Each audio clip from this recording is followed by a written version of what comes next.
Okay, we are back with the Tea with the Shepherd, and we are doing 1 Thessalonians 4, starting in verse 9 today. Now about brotherly love, we do not need to write to you, for you yourselves have been taught by God to love each other. Okay, now he's actually referencing something. He's alluding to something here, actually, in a few places. So let's look at Isaiah 54:13, because this is the Messianic era now. God lives so intimately and among us that he now teaches us directly. Not that we have no longer any need for instructors and teachers. Of course we do, because Paul talks about that, and he's a teacher himself. We need that. We need to have accountability in teachers that are entrenched in the Word and can teach us properly how to understand the Word and challenge us. But what he's saying is that God also teaches us individually. So we have both. We have teachers, and then we can also learn of God. And he says this there's prophecies back in the Old Testament. So let's look at Jeremiah 31:33 through 34. And it says, "This is the covenant I will make with the house of Israel. After that time, declares the Lord, I will put my law in their minds and write it on their hearts. I will be their God, and they will be my people. No longer will a man teach his neighbor or a man his brother, saying, know the Lord, because they will all know me, from the least of them to the greatest, declares the Lord." Okay, so in Jeremiah, he's saying they will be able to know me personally. They will be able to be taught by the Lord. Okay, so now let's look at Isaiah. Let's see, Isaiah, which one did I write? Isaiah 54:13.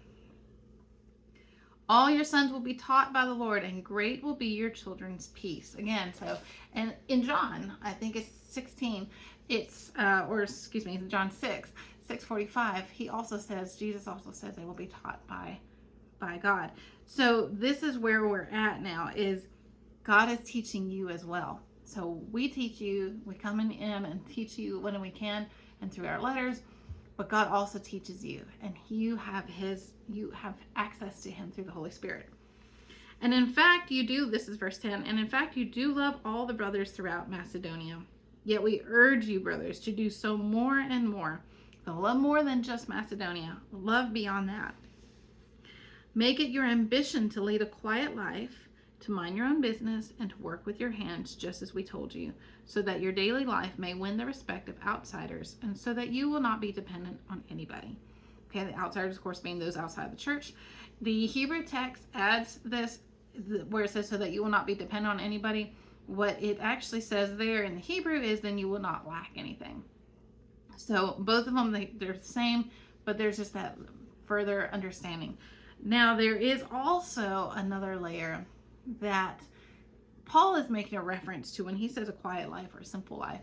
There are the patriarchs and others that have written very much extensively on the simple life.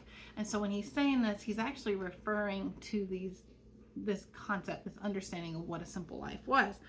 But that simple life, to sum it up very briefly as much as I can, is to refrain from meddlesome speech and strife, live in simplicity. It's a specific way of life seen in the testaments of the patriarchs, like I was talking about. So don't worry. It's following what all Jesus has said and how to live, but it's really a simplified life, and taking care of your neighbors. So when he's saying to mind your own business, he's saying live within, that the Hebrew actually doesn't say to mind your own business. He says it in a different way. In Hebrew, it's to live within your means. Don't be beggars or lazy. And so this whole little part here is talking about, one, be good stewards. Don't be lazy, because this is a big deal in Thessalonian church, because he addresses idleness here in 1 Thessalonians, and he addresses it in the second letter he sends, that apparently he also dealt with when he first came, that there's a lot of idleness here in the church. They had become lazy. So it's mentioned multiple times. So he's saying, live within your means. Don't keep taking out all this credit and spending all this money that you don't even have. Live within your means. Don't be beggars, and don't be lazy. So make sure that you're working with your hand, you're diligent, and in your daily life, you're not having to depend on somebody else, because you're actually doing work.